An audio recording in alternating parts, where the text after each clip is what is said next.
Saya mulai rekam. Ya, baik.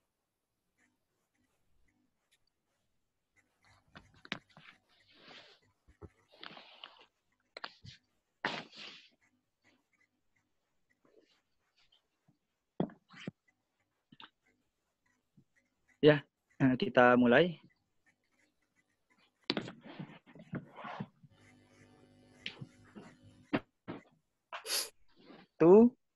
Waalaikumsalam. Bismillah, alhamdulillah. Wassalatu wassalamu ala rasulillah. Wala hawla wala quwata illa billah. Amma ba'd. Pertama-tama marilah kita panjatkan puji syukur kita kehadirat Allah Subhanahu wa taala. Salawat serta salam tidak lupa tercurah limpahkan kepada baginda alam habibana wa nabiyana Muhammad sallallahu alaihi wasallam. Tidak lupa kepada para keluarganya, sahabat, tabi'in, tabi'in dan kita selaku umatnya. Mudah-mudahan bisa mendapat syafaat darinya di yaumil qiyamah. Amin ya Allah ya rabbal alamin. Saya ucapkan selamat datang kepada teman-teman sekalian di forum ini, di forum bincang-bincang siang via aplikasi Zoom. Alhamdulillah, saya mewakili panitia mengucapkan selamat datang. Terima kasih atas partisipasinya. Terima kasih atas silaturahimnya. Alhamdulillah hari ini kita akan membahas salah satu tema yang mudah-mudahan bisa bermanfaat bagi kita dan menurunkan bagi kita suatu inspirasi untuk meneladani tokoh-tokoh yang akan kita bahas. Dan mudah-mudahan teman-teman juga dengan hadirnya di forum ini bisa semakin menambah kekhidmatan dalam melaksanakan berbagai amalan di bulan Ramadan ini. Alhamdulillah hari ini kita sudah masuk ke hari 27 Ramadan yang mudah-mudahan segala amal ibadah kita selama di bulan Ramadan ini diterima oleh Allah Subhanahu wa taala. Amin ya Allah ya rabbal alamin. Insyaallah sebelum mulai saya akan membacakan dulu sedikit profil penyelenggara ya di sini. Dari sini juga saya lihat alhamdulillah sudah banyak yang hadir. Di sini ada beberapa para pegiat literasi ya. Di sini ada anak-anak muda, ada ibu-ibu, bapak-bapak, selamat datang para mahasiswa, ada mungkin siswa juga. Di sini saya mau menyampaikan dulu profil penyelenggara. Yang pertama di sini penyelenggaranya itu adalah ada profil oleh-oleh buku Bandung ya. Nah, ini apa itu oleh-oleh buku Bandung?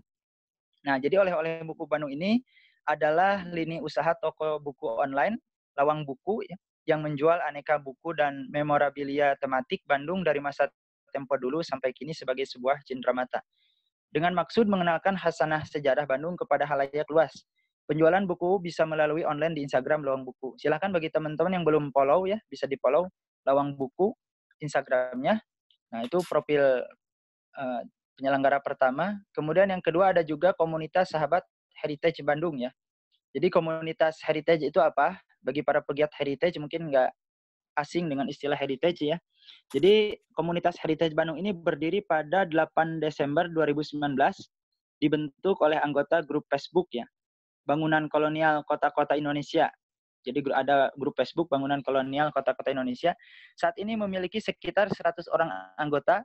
Tujuan pendirian komunitas adalah untuk mewadahi minat anggota terhadap pelestarian heritage, cagar budaya, dan meningkatkan kesadaran masyarakat terhadap keberadaan heritage di Indonesia, khususnya di Bandung dan sekitarnya. Peserta kegiatan Sahabat Heritage Bandung terdiri dari berbagai kalangan dan usia, baik orang tua maupun anak-anak. Seluruh kegiatan Sahabat Heritage Bandung dilakukan tanpa memungut biaya alias gratis kepada pesertanya. Silahkan yang belum di-follow bisa cek di Instagram ya, Sahabat Heritage Bandung. Kemudian yang ketiga, ada dari Student Rihlah Indonesia. Nah, apa itu Student Rihlah Indonesia? Student Rihlah Indonesia hadir dalam rangka mewujudkan fungsi dan tujuan pendidikan nasional yang tercantum dalam Undang-Undang Nomor 20 Tahun 2003 Bab 2 Pasal 3. Itu ada di grup ya, bisa dibaca dalam rangka membina potensi peserta didik agar menjadi manusia yang beriman, bertakwa kepada Tuhan Yang Maha Esa, berakhlak mulia, sehat, berilmu, cakap, kreatif, mandiri, dan menjadi warga negara yang demokrasi serta bertanggung jawab. Oleh karena itu, SRI akan membina generasi muda Indonesia yang tidak hanya mencakup aspek pengetahuan, tetapi juga membina aspek karakter dan keterampilan. Student Rihlah Indonesia, core-nya itu mengembangkan metode pembelajaran berbasis rihlah ya, atau istilah anak-anak sekarang itu traveling atau melancong, berkeluyuran. Istilah bahasa Sunda nama meureun ulin ya bahasa itu. Ameng lah gitu.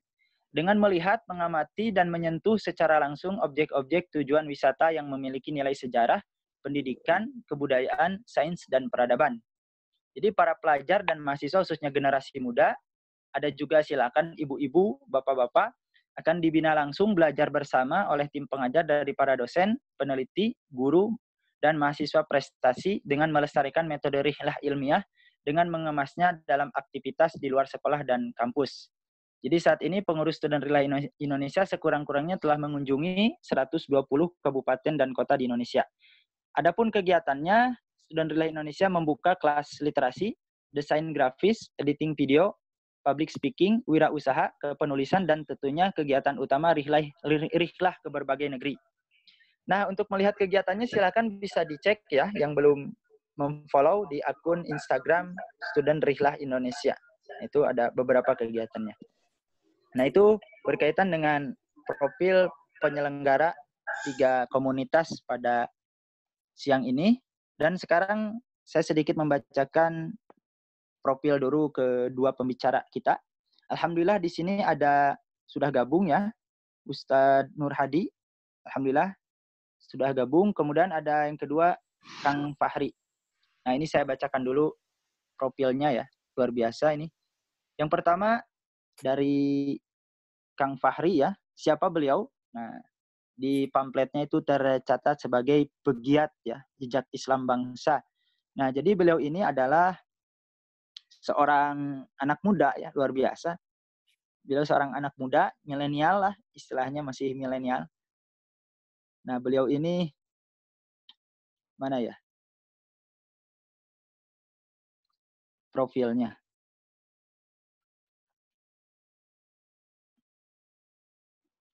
Nah, ini. Nah, ini profil Kang Fahri. Jadi beliau ini tinggalnya sekarang di Cianjur ya, Kang ya, aktivitas di Cianjur. Kemudian pekerjaannya sebagai pelayan utama di Perpustakaan Rumah Mulia Cianjur. Kemudian sebagai pedagang, pendidik, jalur informal di forum-forum kecil. Wah, luar biasa ini beliau tawadu ya. Beliau padahal sering ngisi gitu. Pendidikannya beliau S1 Ilmu Sejarah Universitas Pajajaran. Itu profil Kang Fahri Nur Zaman. Alhamdulillah sudah gabung di tengah-tengah kita. Selamat siang Kang Fahri. Sudah gabung? Alhamdulillah. Ya, insyaallah. Silahkan bisa di-follow juga akun Instagramnya rumah.mulia, ya, itu ada kegiatan-kegiatan Kang Fahri. Sekarang ada Ustadz Nur Hadi. Nah, insya Allah saya sedikit bacakan. Beliau di pamflet itu sebagai peneliti ya, Pusat Kajian Dewan Dakwah Islamiyah Indonesia. Nah, ini insya Allah kompeten ya, yang akan membahas tema kita kali ini.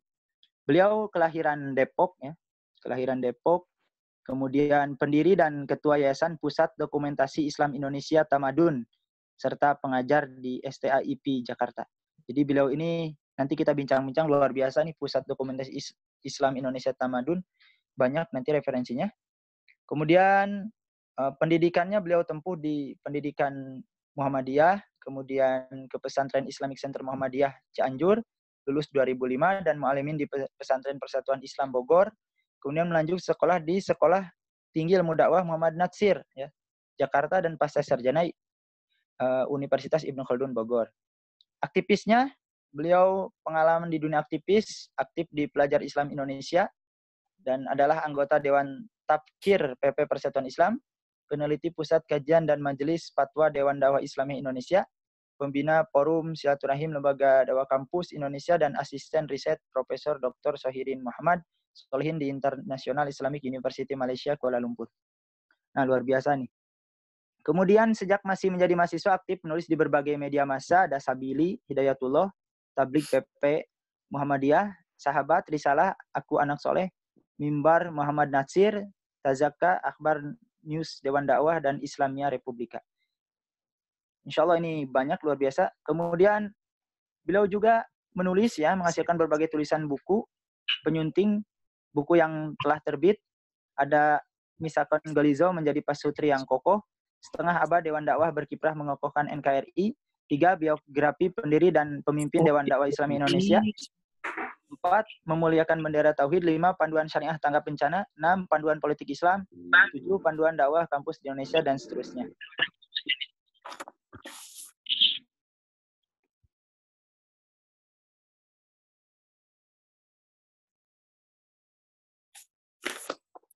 Alhamdulillah kini Perpustakaan Pusat Dokumentasi Islam Indonesia Tamadun yang dikelolanya telah mengoleksi 5.000 lebih buku-buku, majalah, dan dokumen sejarah Islam di Indonesia. Nah, tujuannya apa? Supaya generasi bangsa ini dapat mengerti dengan betul cita-cita dan perjuangan Founding Fathers Republik Indonesia. Nah, itu berkaitan dengan profil Ustadz Nur Hadi ya. Alhamdulillah sudah bergabung dengan kita. Assalamualaikum warahmatullahi wabarakatuh, Ustadz. Waalaikumsalam warahmatullahi wabarakatuh. Sehat ya? Alhamdulillah, Ustadz. Terima kasih, Ustadz, atas waktunya. Ya. Alhamdulillah. Ya, terima kasih, syukran. 5.000 buku ya, insya Allah sebentar lagi menyamai koleksi bukunya Bung Hatta, 8.000 insya Allah. 80.000 diralat. Oh 80.000? Iya. Oh, ada yang baru ya? Bung Hatta. Luar biasa ya? Di majalah Intisari juga disebut 80.000. Luar biasa ya, 80.000 mengerikan itu. Ya, insya Allah waktu sudah 14 lebih, bahkan kita langsung berikan ke pemateri pemantik pertama Kang Fahri ya. Silahkan Kang Fahri menyampaikan pemaparannya, hasil kajian, hasil risetnya tentang Muhammad Natsir ini, khususnya jejak di Bandung. Waktunya 20 menit Kang, sampai 14.20. Waktunya kami persilahkan. Silahkan pada Kang Fahri. Baik, terima kasih atas waktunya. Alhamdulillah nahmaduhu wa nasta'inuhu wa nastaghfiruh. Wa na'udzubillahi min syururi anfusina wa min sayyiati a'malina may yahdihillahu fala mudilla lahu wa may yudlil fala hadiya lahu. Asyhadu an la ilaha illallah wa asyhadu anna Muhammadan abduhu wa rasuluhu alladzi la nabiyya ba'd.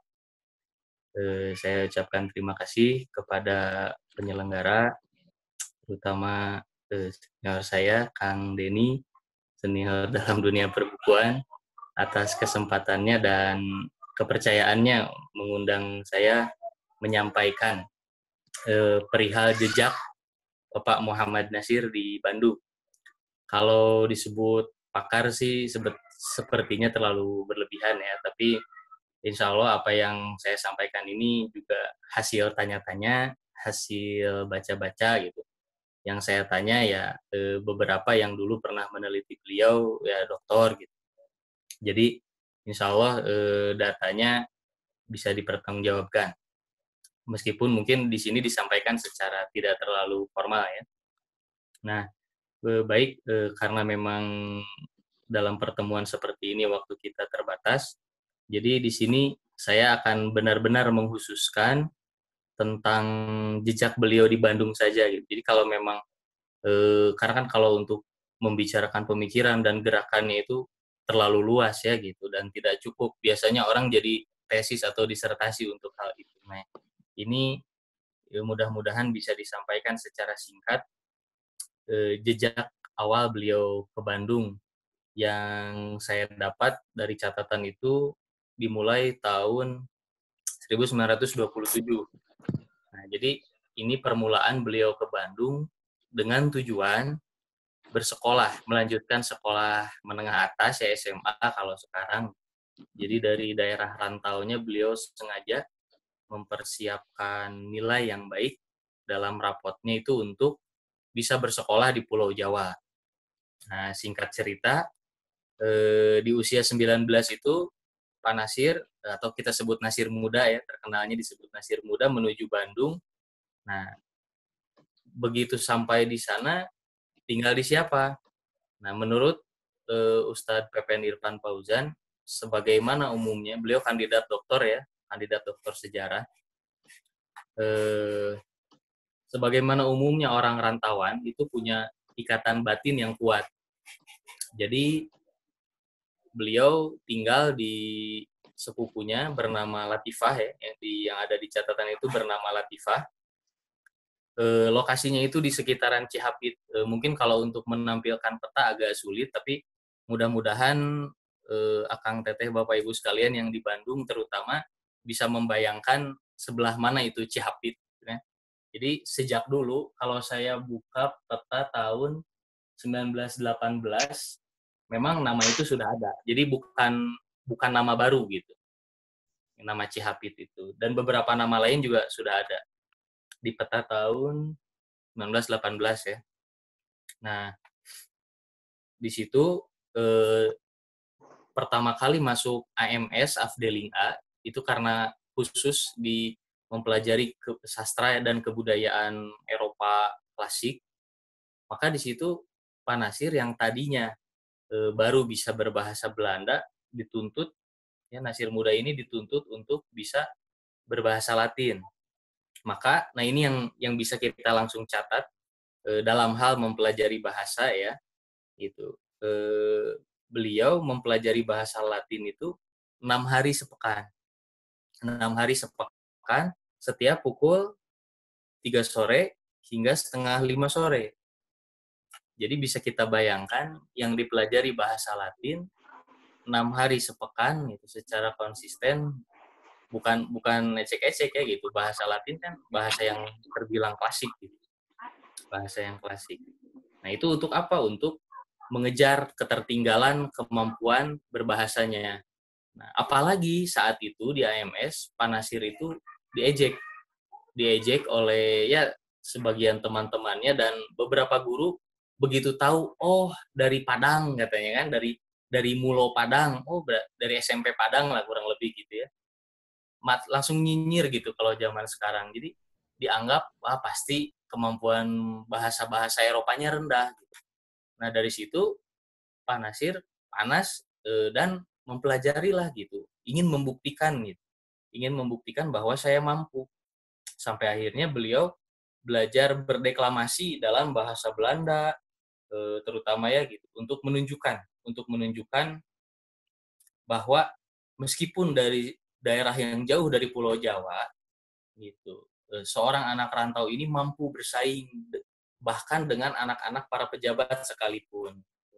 Nah sampai akhirnya dari pelajaran otodidak dan dibantu seorang sahabatnya ini belajar berdeklamasi, ikut lomba puisi gitu, ikut lomba puisi sampai jadi juara.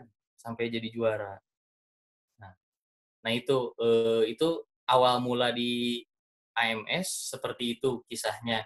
Nah kemarin kita sempat berdiskusi dengan penyelenggara, memang agak sulit ya gitu mencari data di mana AMS waktu itu. Tapi katanya kemungkinan di SMA 5 sekarang ya. Kalau SMA 5 sekarang itu berarti di Jalan Belitung gitu. Di Jalan Belitung. Nah, kalau menurut peta saat ini ya saya melihat di peta Google dari Cihapit ke SMA 5 itu sekitar 1 kilometer lah. Jadi kalau ditempuh dengan berjalan kaki ya 12 sampai 15 menit mungkin, tapi mungkin bisa lebih cepat gitu. Jadi kalau bisa kita bayangkan rute dari rumah Ibu Latifah itu, sepupunya Pak Nasir, anggap saja beliau berjalan kaki gitu, memakan waktu yang singkat ke sekolahnya. Setiap hari seperti itu. Gitu. Jadi nanti dalam bahasan kali ini kita akan membayangkan rute apa ya rute rihlah ilmiahnya Pak Nasir gitu semenjak mudanya itu waktu di Bandung. Kalau yang saya lihat dari catatan memang kelihatannya beliau itu nggak pernah meninggalkan wilayah kota Bandung sekarang. Jadi kalau semua peta itu kita zoom out gitu kan, dilihat dari atas, ternyata wilayah yang ditinggali Nasir Muda sampai akhir masanya di Bandung itu nggak jauh-jauh dari wilayah yang sekarang masuk dalam administrasi kota Bandung. Kalau yang saya lihat seperti itu. Nah, di Bandung ini pula muncullah kemampuan analisa beliau terhadap permasalahan, terutama permasalahan masyarakat Hindia Belanda waktu itu yang memang seakan-akan disembunyikan kalau di sekolah-sekolah Eropa gitu. Jadi, nah waktu itu dipinta oleh salah satu guru mata pelajaran ilmu bumi dan ekonomi untuk menulis makalah ditantang. Nah, Pak Nasir waktu mudanya itu menerima tantangan itu menulis tentang pengaruh penanaman tebu dan pabrik gula bagi rakyat di Pulau Jawa. Nah, jadi dengan harapan mungkin gurunya ini ingin mengangkat citra bahwa dengan adanya pabrik tebu dan lahan pertaniannya itu akan membantu masyarakat Jawa. Begitu citra yang diinginkan oleh guru dari Belanda itu kan. Nah, tapi ternyata hasil pembacaan Pak Nasir waktu itu begitu dapat tugas langsung itu berhari-hari diam di gedung sate. Karena di gedung sate itu ada perpustakaan yang sangat besar pada waktu itu. Nah, di perpustakaan gedung sate itulah mulai Nasir Muda meneliti banyak hal tentang pertanian. Jadi mengambil data-data kolonial tentu saja berbahasa Belanda. Tentu saja berbahasa Belanda, arsip-arsip kolonial tentang pertanian terutama di daerah Jawa.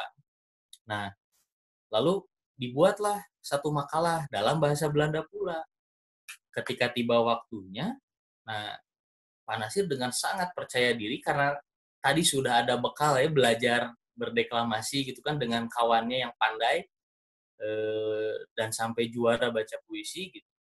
Nah, beliau dengan percaya diri membacakan kalau sekarang memaparkan gitu ya makalah itu karya tulis ilmiah itu di depan kelas, di depan gurunya, dan ternyata tercengang gitu. Gurunya merasa itu tidak seperti yang diharapkan karena menunjukkan keterpurukan rakyat akibat kebijakan tersebut.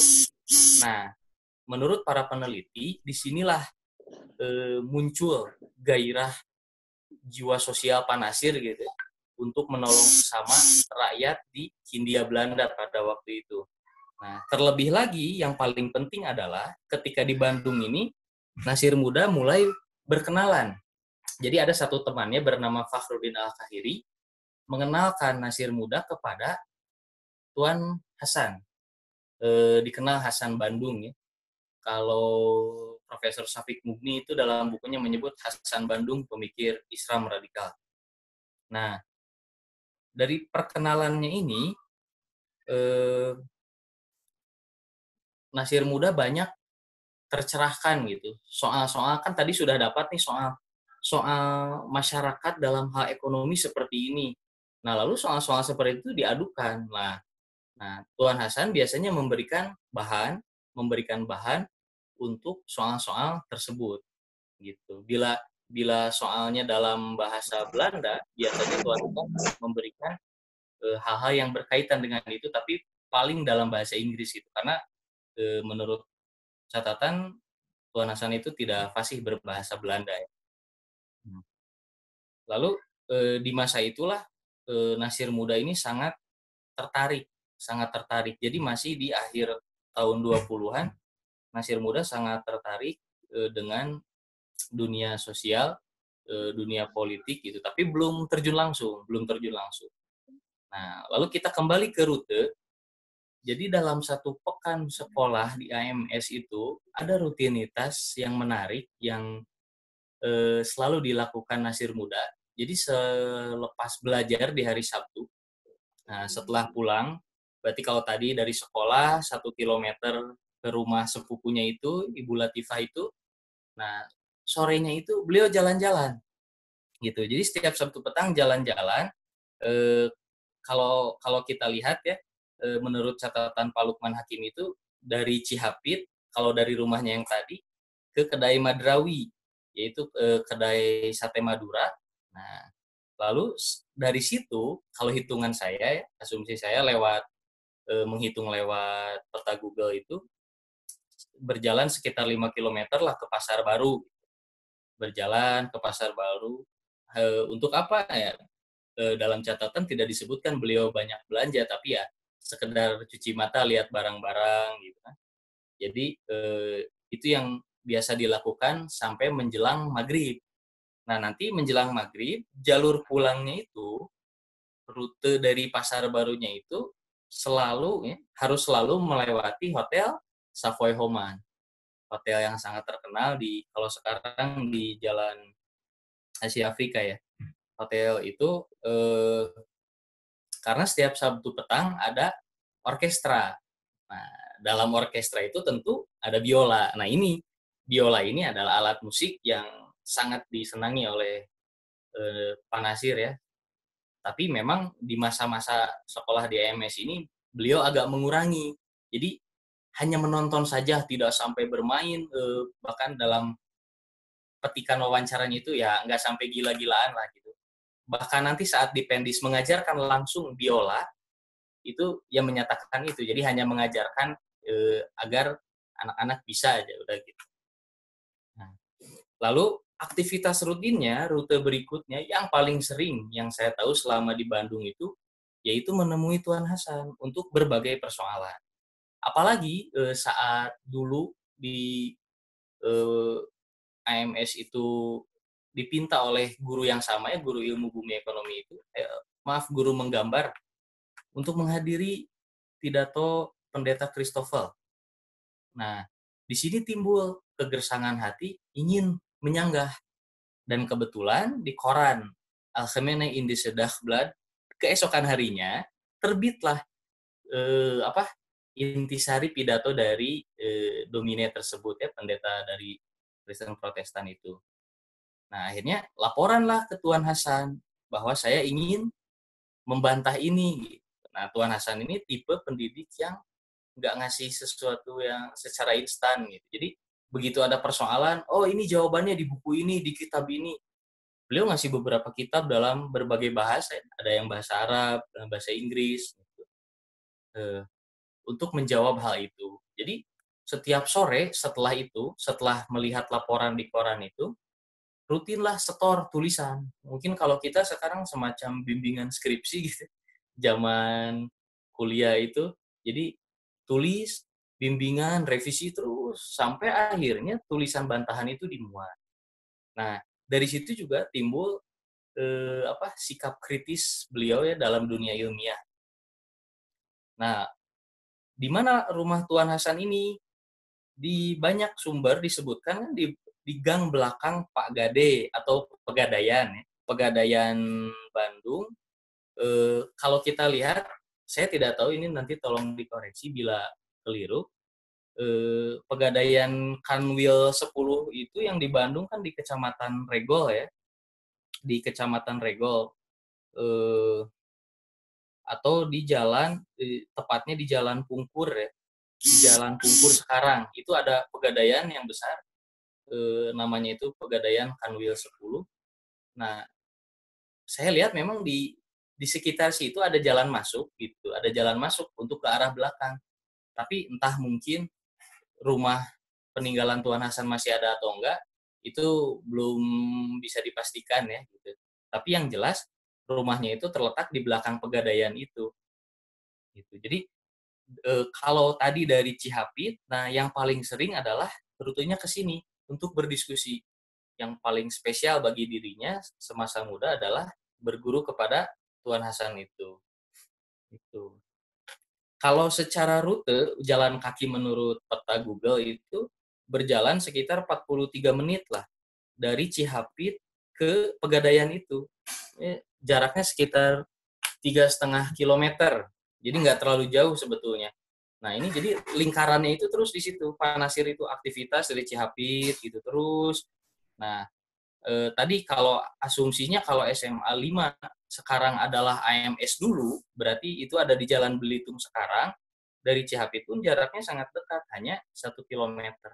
Jadi kalau rute tetap misalnya dari Cihapit, terus ke sekolah di Jalan Belitung sekarang, 1 kilometer, pulang lagi, nah dari rumahnya ke Cihapit, nanti ke Pegadaian itu di Jalan Pungkur 3,5 kilometer. Jadi masih dekat-dekat situ. Gitu. Nah, itu mungkin rute-rute yang paling sering ya.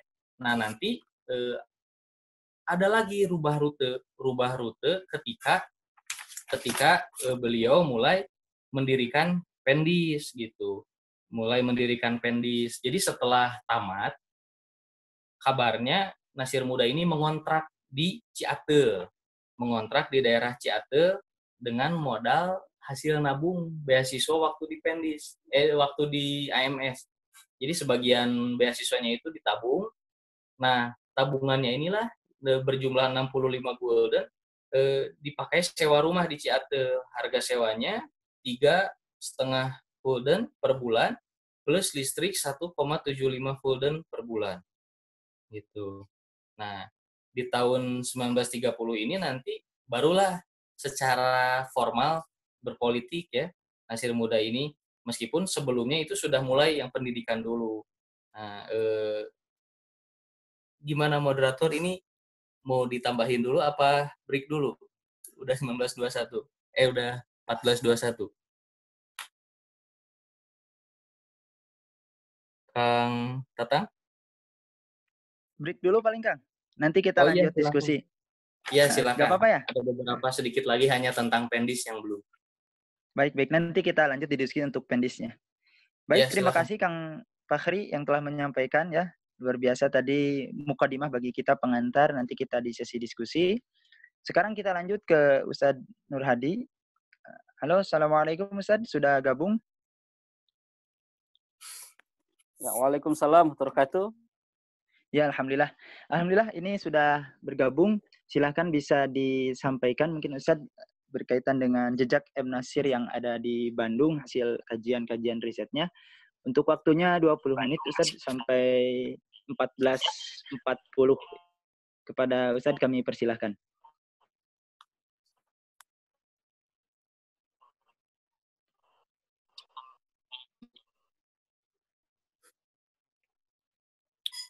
Warahmatullahi wabarakatuh. Waalaikumsalam warahmatullahi wabarakatuh. Waalaikumsalam. Boleh dalam Allah wahdahu la syarika lahu wa asyhadu anna Muhammadan wa rasuluh alladzi la nabiyya ba'da ma ba'du.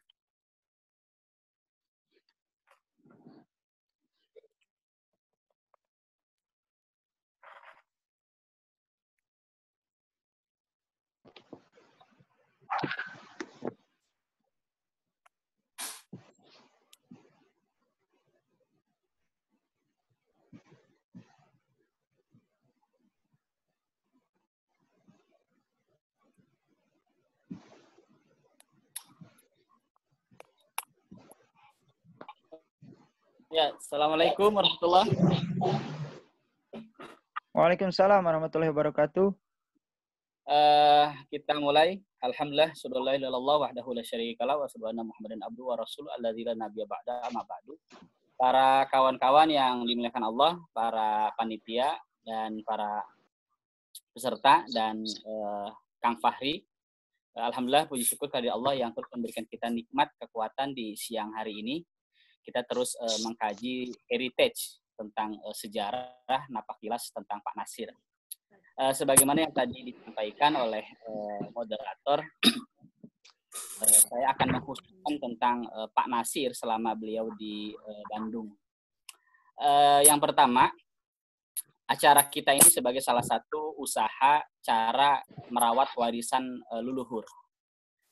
Kalau kita lihat bagaimana perjalanan Pak Nasir ketika dari Alahan Panjang dan orang-orang Minang saat itu seperti Bahder Johan, lalu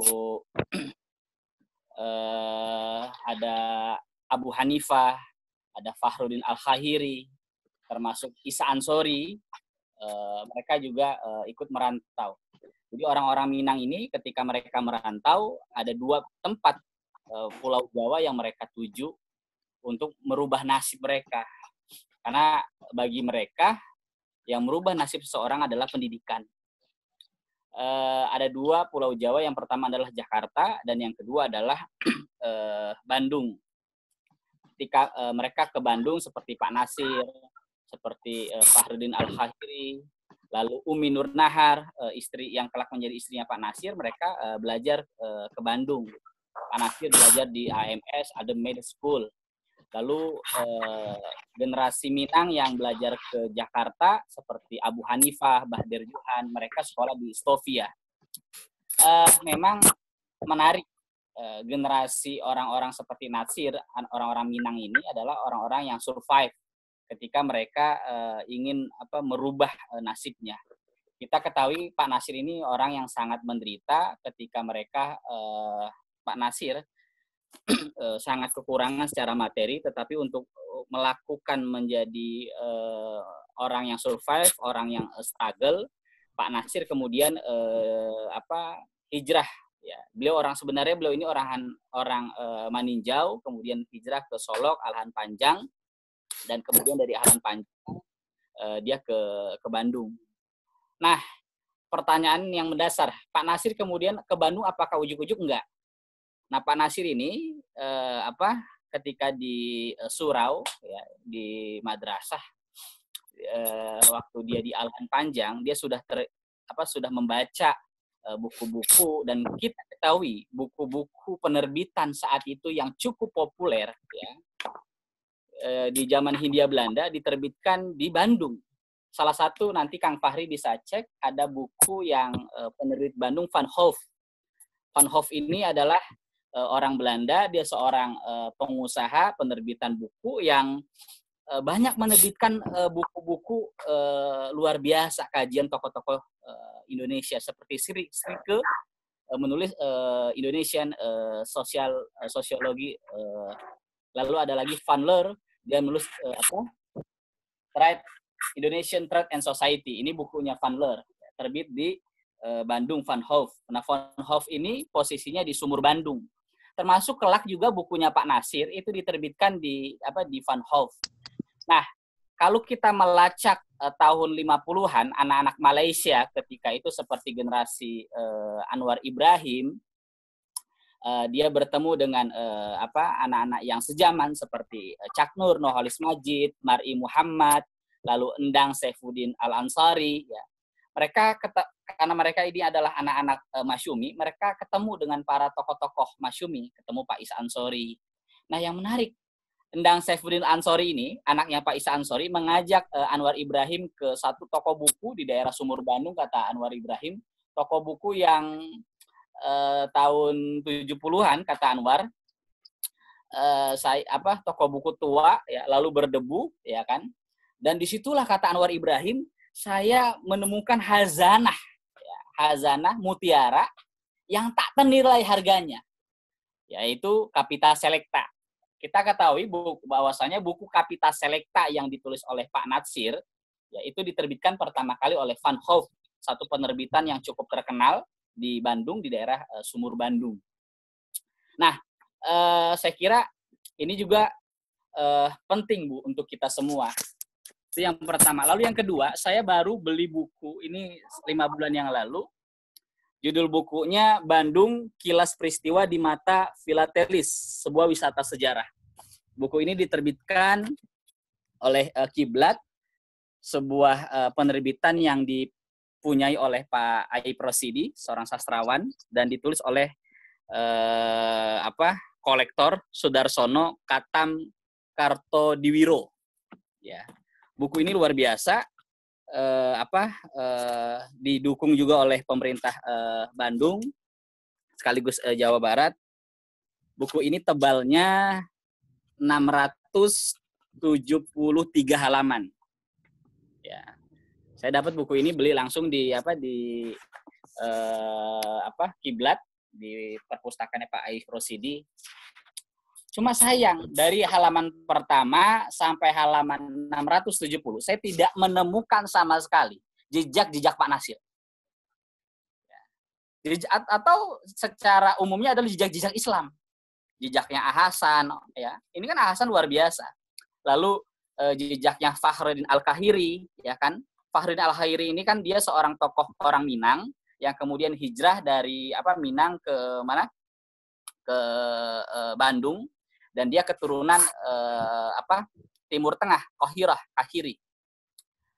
Nah, kemudian Fakhruddin Al-Khairi ini jasanya sangat luar biasa dalam syarikat Islam, kemudian dari jasanya untuk Jong Islami Tenbon, JIB, termasuk terhadap Persis, termasuk yang menggerakkan gerakan Persatuan Islam, tetapi nama jejaknya Pak Fakhruddin Al-Khairi tidak dicatat dalam buku ini. Padahal ini luar biasa buku ini. Lalu yang ketiga, jejaknya Pak Isa Ansori. Ya, jejaknya Pak Isa Ansori sebagai tokoh Islam, artinya orang-orang yang ada di dekat Natsir, ya. Termasuk tokoh-tokoh JIB yang saat itu luar biasa pernah dididik oleh Ahasan dan para tokoh-tokoh yang lainnya. Jadi saya ingin ingin berkeluh kesah lah katakan. Ini saya sangat menyayangkan buku ini tidak memberikan porsir ya tentang tokoh Islam, dalam hal ini Pak Nasir. Itu yang pertama. Lalu yang kedua, ketika Pak Nasir mendirikan Pendis, pendidikan Islam, dan itu luar biasa, sekitar 10 tahun. Lalu pertanyaan yang mendasar, kenapa kemudian Pendis tutup? Ya, jawabannya adalah ketika Jepang masuk. Ketika Jepang masuk, Jepang menutup sekolah-sekolah yang dianggap oleh Jepang adalah sekolah partikelir, sekolah yang tidak mendapatkan restu pemerintah saat itu. Ya. Nah, dalam catatan arsip yang saya punya, ketika Pak Nasir mendirikan Pendis, ya, dan itu sampai dari Bandung dan disuplai oleh Haji Mahmud Yunus dan Zamzam. Nah, ketika Pak Nasir mendirikan Pendis ini, ya, ya, itu sampai cabangnya sampai sekitar 7-8. Di Bandung ada 2, lalu di Jakarta ada 2, di Tanjung Priuk, lalu di Jatinegara, lalu sampai ke Cirebon, sampai bahkan ke Kalimantan, termasuk di Bogor. Bahkan kalau kita lihat pidato Muktamar Persatuan Islam tahun 1930-an, itu di Bogor, Muktamar Persis, dan Pak Nasir menyampaikan ideologi pendidikan Islam, dan itu tidak jauh dari gedung bioskop. Ya, dulu di zaman kolonial Belanda, gedung bioskop itu kegunaannya adalah yang pertama sebagai tempat orang nonton, lalu yang kedua tempat orang berdebat. Ya, Hasan dulu pernah berdebat di gedung bioskop Tamrin di Kenari, yang kemudian menjadi Gang Kenari, Museum Husni Tamrin di Jakarta. Itu gedung bioskop, lalu sebagai tempat perdebatan dan balai pertemuan. Nah, saya ingin menyampaikan ke antum-antum semua, jejak Pak Nasir ini tidak tercatat. Bahkan Pendis ini luar biasa alumni-alumninya, dan dalam catatan yang saya miliki, kurikulum yang disampaikan oleh Pendis adalah melakukan integrasi ilmu, ya, integrasi ilmu dan melakukan islamisasi ilmu, ya, kalau bahasa sekarang. Dan itu misalkan Pak Nasir mengajar materi pelajaran Islam, pelajaran pelajaran Islam, fikih, tauhid, itu dengan kata pengantar bahasa Belanda. Lalu kemudian pelajaran fikih, pelajaran umum, bahasa, sastra, biologi, ya, sejarah, itu dengan kata pengantar bahasa Arab. Nah, Pak Nasir saat itu ingin menjadikan Pendis ini mereka menguasai peradaban Eropa dan peradaban Islam. Peradaban Islam itu dengan menguasai hazanah bahasa Arab, ya, dengan menguasai bahasa Eropa, menguasai peradaban Barat. Karena kata Pak Nasir, la masyriq wala maghrib. Islam itu bukan Islam itu, ya, bukanlah timur dan bukanlah barat. Allah itu adalah pemilik timur dan barat, kata Pak Nasir. Jadi tidak perlu dipertentangkan. Jadi itu jejak pendidikan Islam yang dilakukan oleh Pak Nasir. Dan sangat sayangnya, ya Persis, ya, tempat saya dibesarkan, ya, Persatuan Islam, Persis tidak secara serius, ya, menggarap jejak-jejak para tokoh-tokoh yang pernah membangun Persatuan Islam. Baik entahkah itu Hasan, Pak Nasir, Ustadz Abdurrahman, lalu Fahrin Al-Kahiri, Isa Ansori, A.A. Banama, dan sebagainya. Ya, dan sampai sekarang Persis itu tidak punya dokumentasi perpustakaan yang cukup baik. Baru alhamdulillah tumbuh ada pesantren sastra yang dihidupkan oleh Ustadz Kang Aldi, Ustadz Eka, lalu rumah mulia oleh Kang Fahri dan sebagainya. Tumbuhnya anak-anak muda Persis yang ingin membangkitkan renaissance, kebangkitan para tokoh-tokoh Persis. Jadi itu yang kedua. Dan yang ketiga, majalah pembela Islam. Lagi-lagi, ya, buku-buku yang bercerita tentang heritage Bandung, ya, apapun buku yang ditulis baik oleh Sudarsono, Katam, termasuk oleh para tokoh-tokoh yang menulis tentang jejak heritage, tidak pernah membahas tentang majalah pembela Islam. Ya, mereka selalu membahas tentang pikiran rakyat pernah diterbitkan oleh Bung Karno di Bandung, dan ini menjadi mercusuar ikon majalah orang-orang nasionalis. Ya, tapi sangat sedih, majalah pembela Islam ya tidak pernah dibahas itu. Padahal ini majalah pembela Islam, saya punya bundelnya cukup lengkap. Majalah pembela Islam ini diterbitkan, majalah pembela Islam ini di Jalan Lengkong Besar, ya, di majalah Lengkong Besar. Dan tidak pernah dibahas. Padahal majalah pembela Islam ini dalam catatan penelitian Profesor Dr. Deliar Nur dalam bukunya Gerakan Modern Islam di Indonesia, kata Pak Deliar Nur, oplah majalah pembela Islam ini ribuan, ya. Dan bukan hanya pembacanya tersebar di daerah Jawa Barat, tetapi juga sampai dari Sabang sampai Merauke. Dan ini saya bukti tentang Pak Nasir. Saya mendapatkan majalah pembela Islam. Pernah saya ke Aceh, saya dapatkan di Aceh, pernah dapat di Malang, saya pernah dapat di Semarang, di Jogja. Kawan dari Maluku pernah kirimkan majalah pembela Islam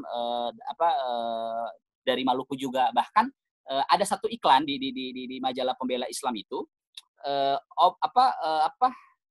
agen-agen majalah pembela Islam, bahkan sampai ke Singapura. Nanti saya akan buka, sampaikan dokumen bagaimana majalah pembela Islam itu dibaca oleh kalangan-kalangan kawan-kawan Malaysia dan kawan-kawan Singapura, yang mereka sebenarnya terinspirasi dari majalah Al-Munir yang gagas oleh Syekh Thohir Jalaluddin, seorang ulama reformis mujadid di Singapura, ya, yang kemudian Haji Rasul, bapaknya Hamka, menulis dan menerbitkan majalah Al-Munir Al-Manar bersama Abdul Ahmad di Padang Panjang. Jadi sebenarnya majalah-majalah yang terbit yang terinspirasi oleh majalah Al-Manar, majalah Urwatul Wusqa ini, ya, ini merupakan langkah mata rantai yang sebenarnya dilanjutkan oleh majalah pembela Islam. Dan majalah pembela Islam ini penulisnya juga luar biasa. Orang-orang besar. Cokro Aminoto pernah menulis di sini. Lalu Bung Tomo, Sutomo, Dr. Sutomo pernah menulis sini. Walaupun kemudian ada beberapa pendapat Sutomo pernah dikritik oleh Hasan. Lalu Muhtar Lufit pernah menulis.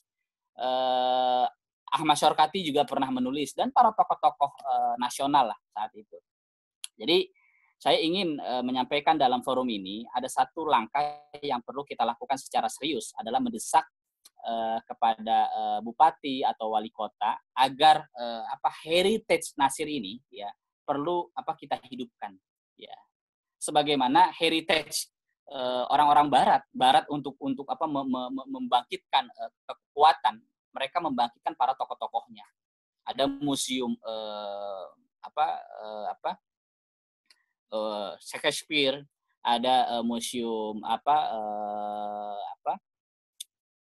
orang-orang barat, dan itu ada museum Karl Marx, Lenin, dan sebagainya. Nah, itu yang ingin saya sampaikan dalam forum ini, sehingga kita punya langkah yang konkret, ya, dari diskusi-diskusi ini. Dan alhamdulillah saya dalam perjalanan melakukan 2 riset yang ditulis buku 2 tokoh yang spesialisasi tentang Pak Nasir. Yang pertama Profesor Dr. Sohirin, dan buku itu sudah terbit tahun 2008 edisi bahasa Inggris, diterbitkan di Universitas Islam Internasional Malaysia, dan alhamdulillah sudah terbit juga dalam bahasa Arab. Kata pengantarnya Profesor Dr. Syekh Yusuf Kordowi. Lalu yang kedua, saya ikut dalam sekretaris panitia biografi Muhammad Natsir. Ketika itu ketuanya Pak Lukman Hakim dan sekretarisnya saya, ditunjuk oleh Dewan Dakwah Islam Indonesia, dan alhamdulillah buku itu terbit terbit kembali. Dan kita ingin saya sedang mengumpulkan foto-foto jejak Pak Nasir yang tadi Kang Fahri sampaikan, mulai dari Pak Nasir di Pendis, mulai Pak Nasir aktif di Persatuan Islam, mulai Pak Nasir aktivis di Jong Islamintenbond, ya. Dan dari majalah Pembela Islam lah ya, sebenarnya juga Pak Nasir berkenalan dengan para tokoh-tokoh yang sebenarnya Hasan sudah melakukan kontak-kontak dengan para tokoh-tokoh pergerakan seperti Cokro Aminoto. Bahkan Cokro Aminoto meminta kepada Hasan untuk semacam studi tahqiq lah, tafsir asasi perjuangan syarikat Islam, dan saya punya tafsir asasi yang itu diedit, ditahqiq oleh Tuan Hasan. Jadi dari Hasan lah kemudian Nasir banyak belajar, termasuk Nasir belajar dengan cara membaca bahasa Arab di depan Hasan, dan itu sebenarnya cara para ulama mendidik murid-muridnya dengan metode qiraatu ala syekh, membaca di depan guru. Demikian ini saya kira kata pengantar yang saya bisa sampaikan. Dan Pendis yang dibangun oleh Pak Nasir bukan hanya lembaga pendidikan, tapi juga lembaga penerbitan. Beberapa buku yang diterbitkan oleh Pendis, dalam catatan saya ada sekitar 12. Yang pertama, salah satu yang terkenal adalah Kultur Islam. Ya, Kultur Islam, Arsitektur Islam. Ini bersama Pak Nasir dan bersama Kemal Sewolf Schumacher. Schumacher ini adalah orang Belanda, seorang arsitek yang kemudian masuk Islam dan ikut bersama-sama Hasan dan Nasir memajukan dakwah Persatuan Islam. Buku ini diterbitkan oleh Pendis tahun 1931.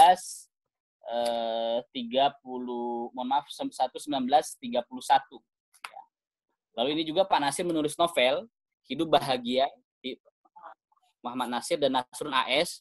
Ya. Buku ini juga menjadi bahan ajar di Pendis. Ya. Pertama diterbitkan di Pendis, lalu yang kedua buku ini diterbitkan oleh Van Hoof, Forking Van Hoof Bandung di Sumur Bandung. Dan banyak dokumen-dokumen yang ingin saya sampaikan. Mudah-mudahan di forum yang batas ini kita bisa berdiskusi, dan mudah-mudahan COVID-19 ini dapat selesai dan kita bisa silaturahmi di dunia nyata. Dan cita-cita saya adalah membangun museum sejarah Islam Indonesia. Salah satunya adalah museum sejarah Muhammad Nasir. Dan ini membutuhkan dukungan kerja-kerja besar dari para umat Islam untuk kita membangun kejayaan umat Islam di Indonesia. Sekian, terima kasih. Assalamualaikum warahmatullahi wabarakatuh. Waalaikumsalam warahmatullahi wabarakatuh. Baik, terima kasih Ustadz Hadi atas pemaparannya. Luar biasa ya, memantik kita untuk banyak mungkin bertanya, dan ternyata masih jauh kita mempelajari Nasir. Begitu banyak literasi yang harus kita baca ya. Dan alhamdulillah di sini sudah banyak beberapa pertanyaan. Saya coba langsung bacakan saja. Ini menarik nih jika dibukukan oleh Kang Hadi atau Kang Fahri atau kawan-kawan di sini tentang jejak-jejak pergerakan Islam di Bandung. Ini ada masukan nih dari oleh-oleh buku Bandung ya. Dari Lawang Buku untuk Kang Hadi dan Kang Fahri ya. Menarik nih jika dibukukan katanya Kang. Nah, ini ada bertanya dari Kang Sidik Al-Hakim. Assalamualaikum warahmatullahi wabarakatuh. Saya ingin bertanya, pertama terkait masalah bahasa, berapa lama Pak Nasir mempelajari semuanya bahasa yang dikuasai Pak Nasir, terutama bahasa Arab? Mungkin ini satu-satu dulu ya dijawabnya. Mungkin bisa dijawab singkat, padat. Silakan, bisa sama Ustadz Hadi, bisa juga sama Kang Fahri. Silakan, mungkin bisa sama Kang Fahri dulu mau menjawab. Mungkin nanti rincinya sama Ustadz Hadi ya, tapi yang saya lihat belum pernah ada penyebutan berapa lama selesai belajar bahasa. Yang jelas di masa tadi di bahasa, kalau kita di masa bimbingan lah gitu, nulis, baca, nulis, koreksi dengan Tuan Hasan itu sudah langsung praktek gitu. Jadi mungkin saat itu belum mahir, tapi terus meningkat tingkat kemahirannya gitu. Apalagi dalam bahasa-bahasa Eropa itu kan lebih dulu dikuasai sebelum bahasa Arab gitu. Kalau bahasa Arab memang dasar-dasarnya dipelajari sewaktu di Padang dulu. Itu di Sumatera dulu. Baik, Ya sementara mungkin dari Ustadz Hadi ada tanggapan? Belajarnya berapa lama kan? Ya, kalau kita lihat intensitas natsir dengan Hasan cukup lama ya. Yang pertama ketika Pak Nasir bersama para tokoh-tokoh muda aktif dalam Jong Islamic Bond ya. Lalu yang kedua ketika Pak Nasir bersama-sama ikut membantu Hasan dalam majalah Pembela Islam, itu yang kedua. Lalu yang ketiga ketika Pak Nasir bergabung bersama Hasan aktif dalam Persatuan Islam, itu yang ketiga. Dan yang keempat ketika Nasir memajukan Persatuan Islam bersama Hasan mendirikan Pendis Pendidikan Islam, walaupun sebenarnya Hasan lebih di Pendis lebih sebagai katakanlah penasehat di Pendis itu. Jadi masa yang cukup lama dan metode ajar yang dilakukan oleh Hasan ini salah satunya adalah qiraatu ala syekh. Ya, jadi Pak Nasir membaca Arab gundul ya di depan Hasan, dan Hasan lah yang kemudian mengoreksi dan meluruskan bacaan-bacaan Pak Nasir kalau Pak Nasir ada yang salah bacaan kitabnya. Dan itulah saya kira metode yang sangat ampuh dalam dunia mulazamah, dunia para salafus saleh, adanya adabul alim wal muta'allim ya. Adab seorang penuntut ilmu, karena keberhasilan pendidikan itu kalau kata Mahmud Yunus itu yang pertama adanya madah, adanya materi ya. Saya pernah nanya ke Kiai Fauji Agustik ini orang tangan kanan Pak Nasir ketika Pak Nasir ke Timur Tengah tentang bahasa Arab. Pak Nasir itu dididik oleh Hasan belajar kitab-kitab gundul, membaca Bulughul Maram, membaca tafsir ya, yang kemudian kelak tafsir yang Hasan suruh kepada Nasir sangat membantu penguasaan Nasir, sampai kemudian Pak Nasir membaca tafsir tersebut sampai akhir hayat. Ya, ada dua tafsir bahasa Arab. Yang pertama adalah tafsir Al-Qur'anul Azim, tafsir Ibnu Katsir. Lalu yang kedua tafsir Fi Dhialil Quran Said Qutb. Lalu yang kedua Nasir mengajar Hasan mengajarkan Nasir membaca kitab Bidayatul Mujtahid. Ya, dan ini sebenarnya bukan Hasan saja, bahkan Mahmud Yunus orang yang ikut membantu perjuangan Jong Islamic Bond dalam hal mensupport dana, pernah memanggil Syekh Ahmad Sorkati ya, yang tinggal di Batavia Sentrum di Jakarta untuk mengisi pengajian Bidayatul Mujtahid karya Ibnu Rus kepada para tokoh-tokoh Persatuan Islam dan tokoh-tokoh aktivis Jong Islamic Bond. Jadi itu pola belajar mengenai lamanya, saya kira ya tentu lama ya, untuk apalagi kemudian Pak Nasir bukan hanya bisa baca kitab, tapi dia juga bisa berbicara kepada para masyayikh di Timur Tengah. Saya ada dokumen Pak Nasir itu nulis buku bahasa Arab. Jadi dari bahasa Indonesia diterjemahkan ke bahasa Arab itu ada 6. Ada Al-Indonesia Al-Fitarik, Indonesia di Persimpangan Jalan, ada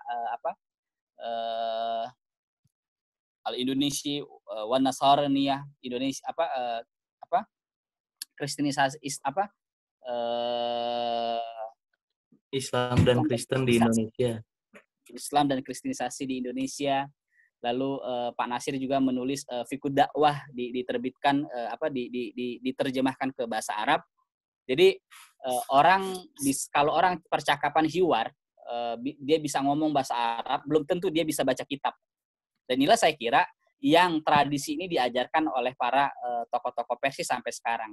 Ya. Jadi tokoh-tokoh Persis itu dia jago baca kitab. Tuh.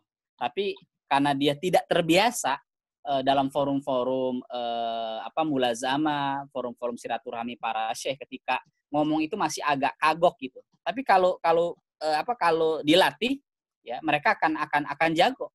Jadi inilah kalau orang bisa baca kitab Gundul, ketika dia ngomong bahasa Arab insya Allah bisa. Tapi kalau dia bisa bahasa Arab jago ngomong, belum tentu dia bisa baca kitab. Ya. Jadi itu yang dititik tekankan oleh Hasan. Bahkan Sohibud dakwah, kawan berdakwahnya Hasan, kawan dakwahnya Pak Nasir yaitu Isa Ansori, dia pernah menasihati Isa Ansori. Sebenarnya yang lebih dahulu bisa bahasa Arab itu Pak Isa Ansori. Kata Isa Ansori, kalau Bung ingin menguasai hazanah Islam, ya, maka Bung harus menguasai bahasa Arab. Ya, jadi bahasa Arab ini adalah kalau kata Pak Nasir adalah hazanah.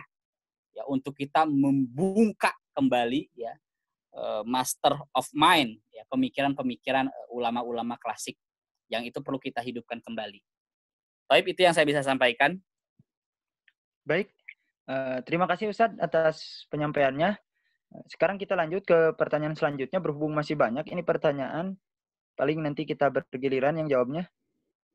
Sekarang kita lanjut ke pertanyaan dari Ibu Rahmi Ayunda. Assalamualaikum warahmatullahi wabarakatuh. Izin bertanya, jika ingin merujuk kurikulum atau metode pengajaran yang Muhammad Nasir terapkan di Pendis, buku apa yang bisa dijadikan rujukan atau ke siapa baiknya bertanya Ustadz katanya. Silakan mungkin mau Kang Fahri atau Ustadz Hadi yang mau jawab. Rincian itu ada di Ustadz Hadi semuanya. Oh, ada di Ustadz Hadi. Silakan mungkin Ustadz Hadi mau minta referensi kurikulum Pendis itu literaturnya apa dan kalau mau bertanya ke siapa. Jawabannya harus ke rumah saya. Nah, itu jawabannya harus ke silaturahim ya Ustaz ya. Harus silaturahmi ke rumah saya. Ya, kata Imam Syafi'i rahimahullah, salah satu kunci sukses belajarnya ilmu adalah adanya waktu ya, untuk bertemu para guru. Jadi saya sedang menulis kurikulum Pak Nasir ya di Pendis, dan sebenarnya ketika Pak Nasir mendirikan Pendis, ya kalau kita membaca pemikiran Pak Nasir, ini tidak pernah terhenti gitu sampai Pak Nasir akhir hayat. Baik Pak Nasir ketika mendirikan Pendis, baik Pak Nasir ketika ikut bersama-sama menggerakkan Partai Masyumi, baik Pak Nasir kemudian ikut terlibat melakukan Dewan Dakwah Islamiyah Indonesia. Dalam bahasa Dr. Yudi Latif, gerakan Dewan Dakwah Islamiyah Indonesia yang didirikan oleh Nasir dan para tokoh-tokoh Masyumi adalah salah satu usaha terakhir para tokoh-tokoh melakukan gerakan Islamisasi. Ya. Nah, itu saya sedang menulis dan ini butuh waktu yang cukup panjang karena saya sedang menyusun Kang Tatang ya? Iya, ya Ustaz. Saya sedang menyusun menyusun puzzle ya, foto-foto Pak Nasir yang berserakan di berbagai dokumen. Teman-teman bisa baca ini bagus sekali. Ini penelitian di Belanda, kelihatan ya?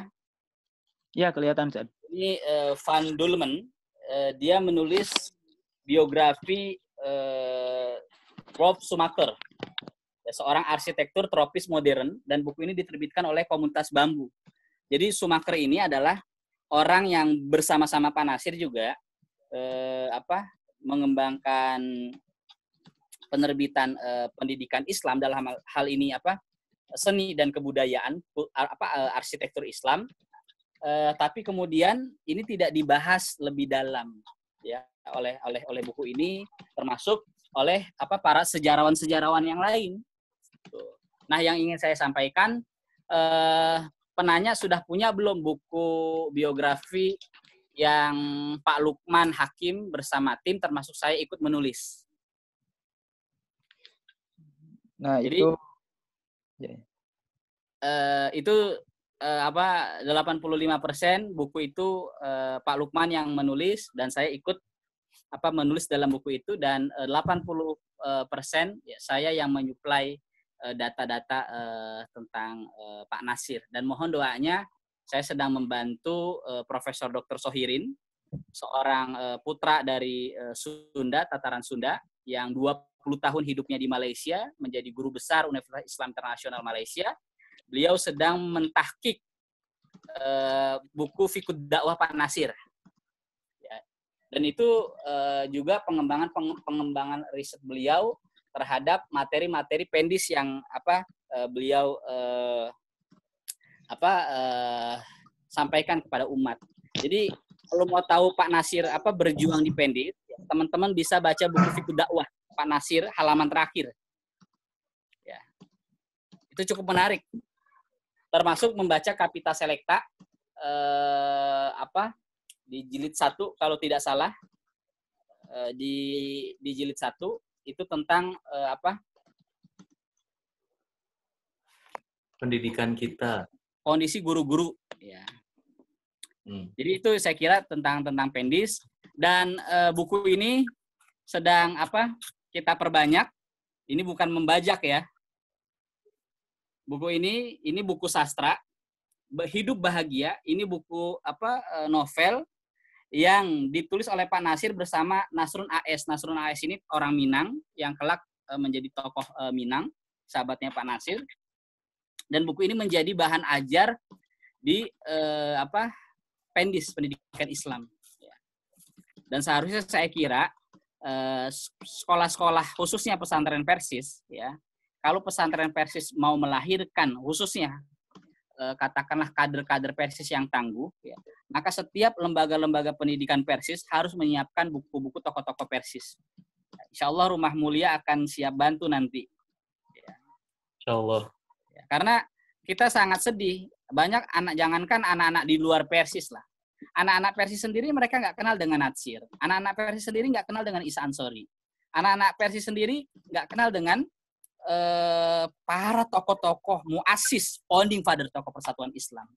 Ya, sampai kapanpun kalau anak-anak Persis, ya, kalaupun mereka aktif di struktur, baik Hima, RGUG, kalau mereka nggak kenal dengan tokoh-tokoh Persis, mereka akan menjadi pengkhianat tokoh-tokoh Persatuan Islam.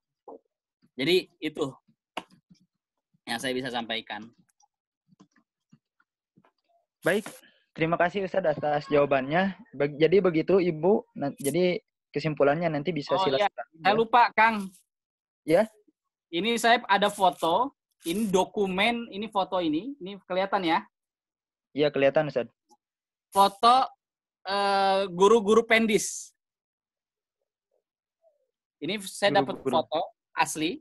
Dan ini sedang saya apa sih kalau foto diperbaharui itu? Repro. Di repro ya. Ini foto 1931. Di situ ada Ahsan, di situ ada Natsir, di situ ada Ustadz Abdurrahman. Tuh.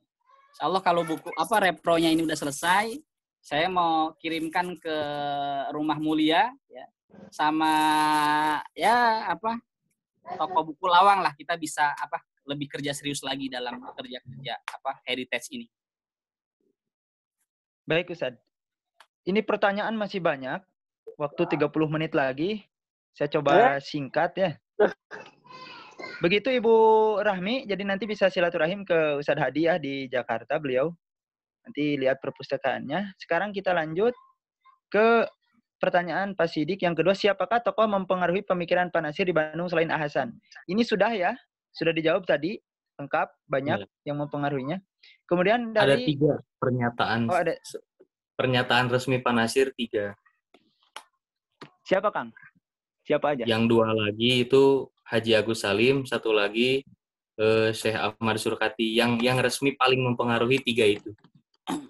Dinyatakan langsung oleh Pak Nasir. 3 ya? Dari Ustadz Hadi ada tambahan mungkin? Siapa yang mempengaruhi selain Ahsan? Ya, memang secara resmi itu adalah 3 orang. Haji Agus Salim, kata Pak Nasir, orang yang saya banyak belajar politik. Kepada Syekh Surkati saya banyak belajar ketawaduan, keikhlasan, daya juang. Dan kepada Ahsan saya mempelajari ilmu dan spirit dalam membela Islam. Nah, tapi secara intens memang ya Ahsan lah yang lebih dominan ya.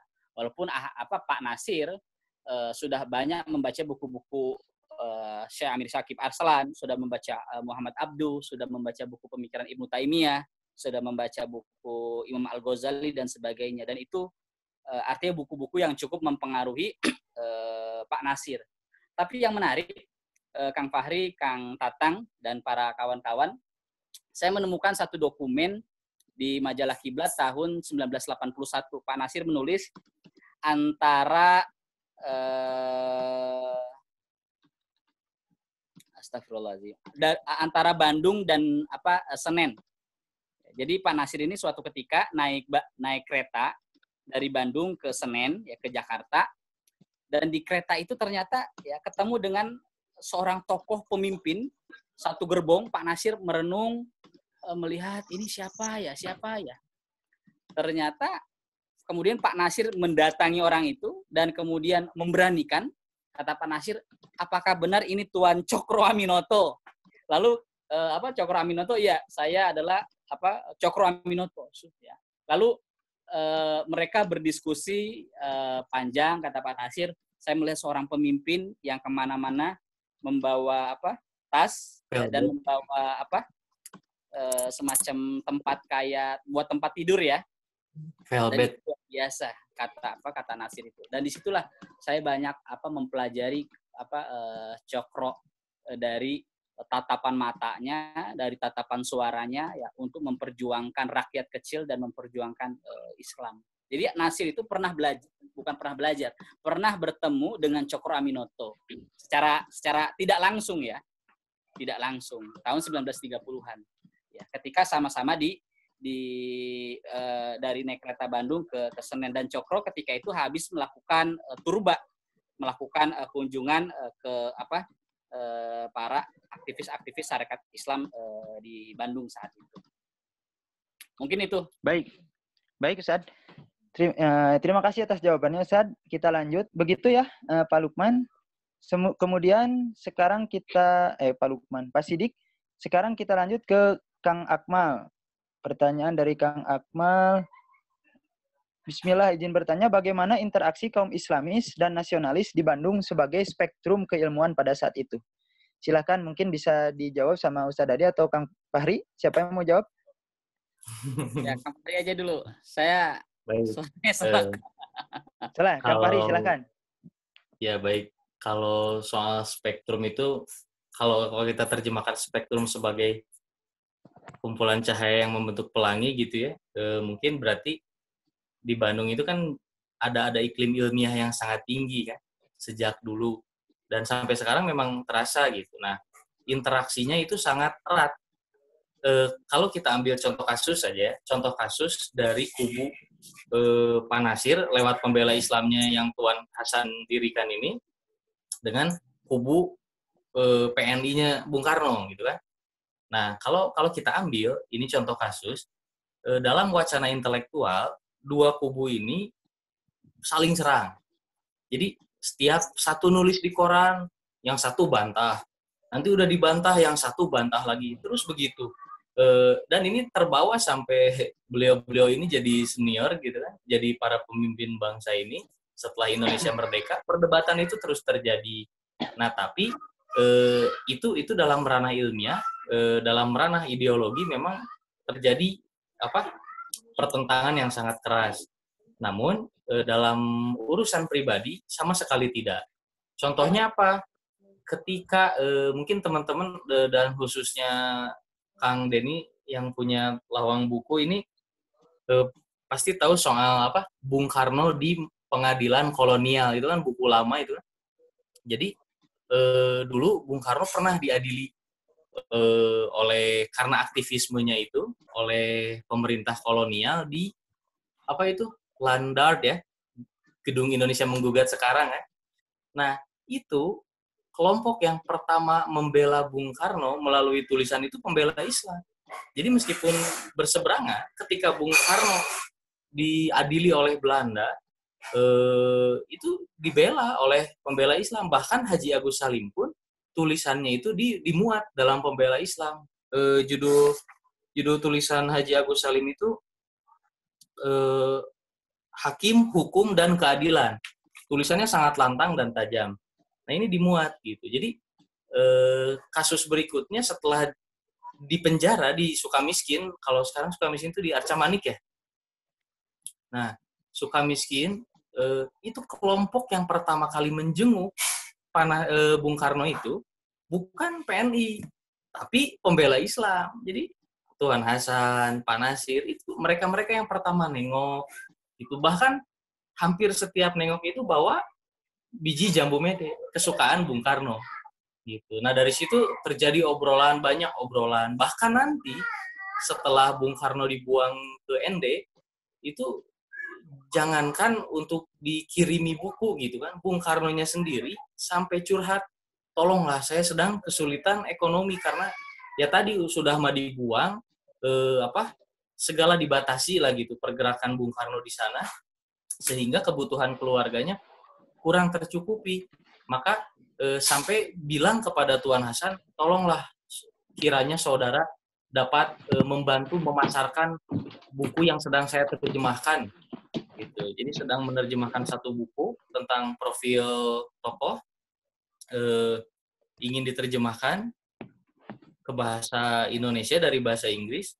Nah, minta Tuan Hasan untuk memasarkan, bahkan dengan memohon kalau bisa Tuan saja yang membelinya juga. Nah, sekali lagi please lah Tuan, tolonglah saya. Gitu. Dalam suratnya seperti itu. Jadi itu artinya tidak mungkin orang berani meminta seperti itu secara terang-terangan kalau tidak ada kedekatan gitu. Jadi meskipun secara ideologi bertentangan, sering berdebat sampai tuanya, sampai wafatnya banyak ketidaksetujuan, secara pribadi itu sangat sehat. Nah, ini yang mungkin hilang di kita sekarang. Jadi kalau debat di kelas, debat di ruang sidang, ke bawah-bawah kemana-mana. Nah, itu sedikit gambaran kasus dengan Bung Karno ya, di dua kubu yang berbeda. Yang saya dapat singkatnya seperti itu. Baik, terima kasih Kang Fahri. Sekarang kita lanjut. Cukup ya pertanyaannya sudah jelas. Sekarang kita lanjut ke masih banyak pertanyaannya. Nah, ini apa yang menjadi alasan tidak pernah ditemukan membahas majalah pembela Islam? Ini mungkin sama Ustadz Nur Hadi. Apa yang menjadi alasan kok tidak ditemukan gitu majalah-majalah pembela Islam? Bisa singkat, padat, Ustadz? Pertanyaan masih banyak. Silahkan. Oke, yang pertama saya ingin menambahkan sedikit tadi yang Kang Fahri sampaikan dari penanya ya.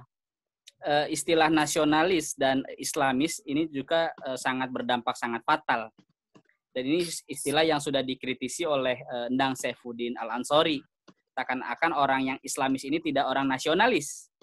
Jadi Endang Saifuddin Al-Ansori itu Esa, kadernya Pak Nasir menempatkan nasionalis itu ada dua. Ada nasionalis Islam dan ada nasionalis sekuler. Jadi kalau kata Pak Baswedan, Indonesia itu nggak usah diislamkan. Karena toh Indonesia itu sudah Islam, kata Pak Baswedan. Nggak usah ada kata Indonesia. Karena Indonesia itu sudah Islam. Dan Islam itu sudah Indonesia, kata Pak Baswedan. Jadi itu yang pertama. Lalu yang kedua, saya kira apakah sudah nyari apa belum? Ya kalau nyari ya susah tentunya. Dan ini saya butuh waktu 14 tahun lebih sejak saya SMP, kelas 2 SMP saya sudah hobi mengumpulkan majalah-majalah lama, dan itu warisan dari kakek saya merupakan sebagai seorang tokoh masyumi. Sejak SD saya baca majalah Risalah, dan itulah yang merangsang saya membaca pemikiran tokoh-tokoh Persis, dan lebih intensnya saya mengumpulkan majalah pembela Islam dari sejak 3 SMP, 3 Sanawiyah saat itu. Dan alhamdulillah qadarullah sampai sekarang majalah pembela Islam lengkap dari jilid 1 sampai jilid terakhir. Bahkan bukan majalah pembela Islam aja, ada majalah Alisan, ada majalah aliran Islam yang memang itu diterbitkan oleh Persatuan Islam saat itu tahun 1930-an. Jadi ini berusaha. Lalu yang kedua, saya berusaha melakukan apa yang dilakukan oleh para tokoh-tokoh ilmuwan dahulu. Jadi ketika ilmuwan itu menemukan buku lawas, buku antik, ya, buku yang bermutu, ya, yang pertama melakukan sujud syukur, lalu yang kedua bersedekah. Ya. Jadi sujud syukur itu bukan hanya dapat duit, ya, dapat buku itu sujud syukur. Bersedekah bukan hanya buat tolak bala, tapi ketika mendapatkan rezeki, ya kita bersedekah. Dengan cara itulah kita akan dimudahkan. Dan itu semuanya adalah haza min fadli rabbi. Semua karunia Allah yang perlu kita jaga dan perlu kita wariskan untuk generasi Islam berikutnya. Baik, terima kasih Ustadz atas jawabannya. Kita lanjut ke pertanyaan selanjutnya, yakni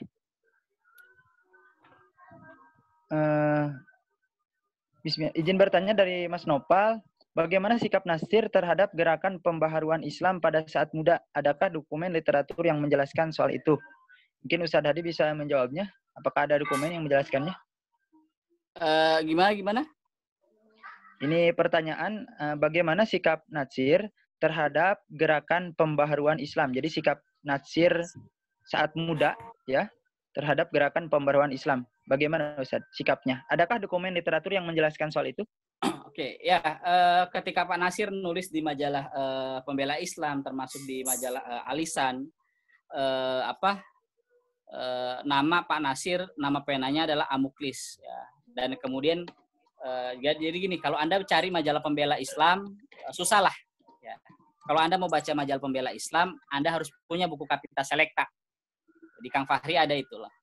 Jadi Kapita Selekta itu ya adalah kumpulan karangan-karangan tulisan Pak Nasir dari tahun 1930 sampai tahun 1960. Ya. 30 tahun. Ya, dari Kapita Selekta 1, Kapita Selekta 2, Kapita Selekta 3. Itu dari majalah Pembela Islam, Aliran Islam, Almanar, kemudian Panji Islam ya yang dipimpin oleh Zainal Abidin Ahmad, lalu Hamka. Nah, majalah ini kemudian terserak, tulisan-tulisan Pak Nasir ini terserak dan dihimpun oleh dua tokoh. Yang pertama DP Sati Alimin. Pak Sati Alimin ini adalah pamannya Pak Rusyad Nurdin Allahyarham, orang Minang. Pernah menjadi bekerja di Kementerian Penerangan dan orang yang paling berjasa mengumpulkan tulisan Pak Nasir menjadi karya magnum opus Pak Nasir, yaitu Kapita Selekta. Lalu yang kedua Hamka. Nah, kesulitan-kesulitan mereka itu adalah mengumpulkan tulisan-tulisan Pak Nasir. Nah, kalau kita ingin membaca tulisan-tulisan Pak Nasir, merespon tentang Pak Nasir, tentang para tokoh-tokoh pembaru Islam, para mujadid Islam, seperti Abdu Al-Afghani, sampai kemudian Rosid Ridho, sampai kemudian masuk ke Nusantara, yang dibawa oleh Haji Rasul, Ahmad Dahlan, dan sebagainya, saya sarankan Anda untuk membaca buku Kapita Selekta jilid pertama. Jadi, baik, terima kasih. Udah lanjut, Ustaz? Oke, cukup. Oh, cukup. Baik, terima kasih, Ustaz. Karena ini azan, kita sedikit, biar kita akhirkan saja ini. Iya, Ustaz. Kita akhirkan 15 menit lagi, Ustaz. Selesai, insya Allah. Silakan. Asal yang baik tu kita tu dia nak minta atai Jumaat.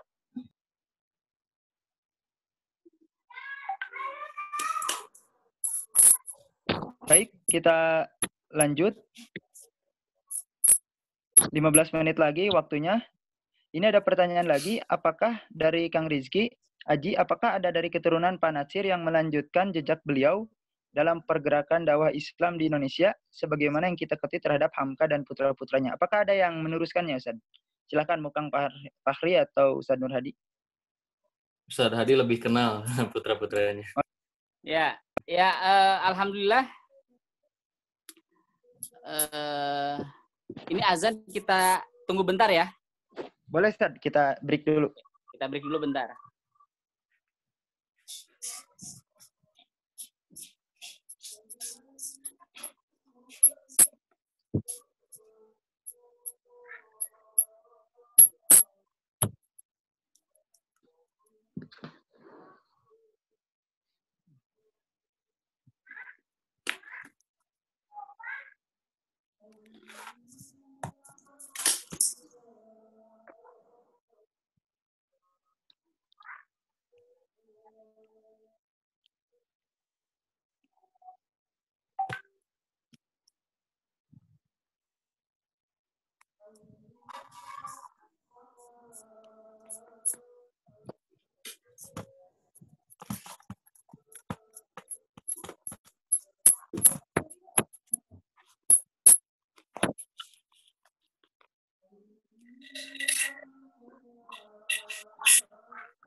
Ya, kita lanjut lagi Kang Tatang. Baik, silakan Ustaz. Ya, alhamdulillah anak-anak Panasir termasuk anak-anak para tokoh-tokoh Masyumi yang lainnya seperti Pak Prabowo, anaknya Pak Prawoto, anaknya Pak Syafruddin, anaknya Pak Rum, Pak Isa Ansori dan sebagainya, saya masih terus silaturahmi dengan baik para tokoh-tokoh. Bahkan luar biasa, mereka itu tidak pernah menjual nama bapaknya. Ya. Ya, beda ada apa orang bisa terpilih karena dia ngejual nama bapaknya, ya sampai ke kampanye kemana-mana nama bapaknya masih dipasang, ya kan. Nah, kita kenal Pak Nasir ini, anak-anaknya luar biasa. Sampai sekarang saya masih kontak-kontakan dengan anak Pak Nasir. Salah satunya adalah Bu Aisyah Natsir. Luar biasa, beliau seorang muslimah yang tangguh dan ikut bersama-sama memperjuangkan dakwah Islam melalui Muslimat Dewan Dakwah Islamiyah Indonesia, satu wadah berkumpulnya para wanita-wanita mujahidah-mujahidah di Dewan Dakwah Islamiyah Indonesia yang merupakan gerakan dakwah yang dilakukan oleh Pak Nasir.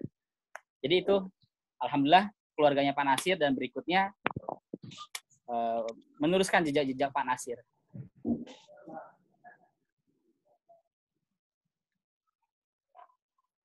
Baik, terima kasih Ustadz atas pertanyaannya. Barusan mohon maaf saya keluar, ketahu otomatis ya. Mungkin pertanyaannya hilang di sini. Mungkin Kang Fahri masih mencatat pertanyaan selanjutnya apa? Mungkin bisa dicatkan Kang Fahri ke bawah. Saya catat semua. Ya, mungkin bisa dicatkan ulang Kang. Saya barusan keluar. Bentar. Pertanyaan yang belum kejawab dari siapa saya di bawah. bacakan aja atau gimana? Oh, dicatkan aja. Nanti saya yang bacakan. Oh, iya. Chatkan aja di fitur. Masih banyak soalnya 5 iya, lagi betul. Kalau tidak salah. Agak dari bawah ya. Ya, boleh.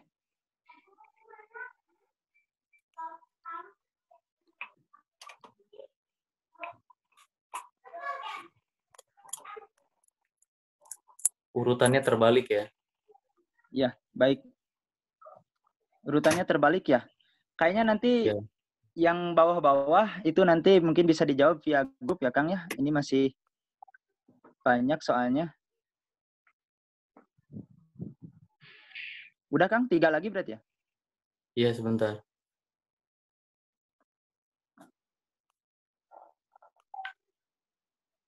Nah ini. Bismillah, izin bertanya, kalau secara pribadi ingin menelusuri jejak-jejak sejarah selain dari buku dan wawancara, kira-kira di mana sumbernya ya? Apakah ada sumber lainnya?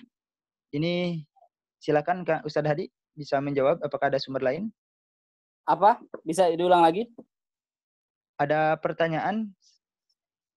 Oh ini nih. Apakah masih ada pelajaran-pelajaran yang diajarkan Pak Nasir dalam kurikulum pesantren Persis khususnya saat ini? Mestinya pengajaran sejarah Hasan dan M. Nasir ini masuk dalam kurikulum pembelajarannya. Silahkan mungkin Ustadz bisa dijawab. Ya, tentu masih ada, yaitu adalah pelajaran kepersisan ya, atau pelajaran kejamiahan di tingkat mu'alimin. Tapi sangat disayangkan pelajaran kejamiahan kepersisan ini belum secara diolah secara struktur dengan baik ya oleh Persis ya. Karena kalau kita lihat lebih banyak pengembangan akhirnya diserahkan kepada pesantren-pesantren Persis di berbagai Indonesia, dan itu tergantung kualitas sakofah dan ruhiyah seorang pengajar kepersisan atau pengajar mata pelajaran kejamiahan, sejauh mana mereka mengetahui tentang sejarah sirah jihad persatuan Islam.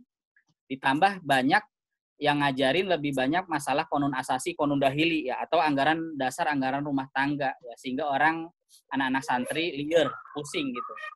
Padahal seharusnya saya selalu menyampaikan pelajaran kepersisan, pelajaran kejamiahan ini di lingkungan pendidikan Persis harus dimulai dari sejak sekolah dasar. Ya, madrasah ibtidaiyah atau madrasah diniyah yang dimiliki oleh Persis.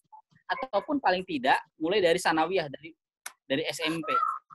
Jadi sangat disayangkan ya anak-anak Persis ya belajar kenal tokoh-tokoh Persis dari sejak kelas SMA. Agak telat gitu.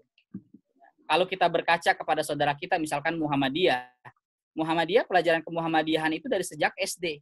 Saya hafal betul, misalkan Muhammadiyah, guru kemuhammadiyahan saya mengajari tentang teologi al-ma'un, lalu tentang kewajiban dakwah, wal takum minkum ummatun yad'una ilal khair wa ya'muruna bil ma'ruf wa yanhauna 'anil munkar.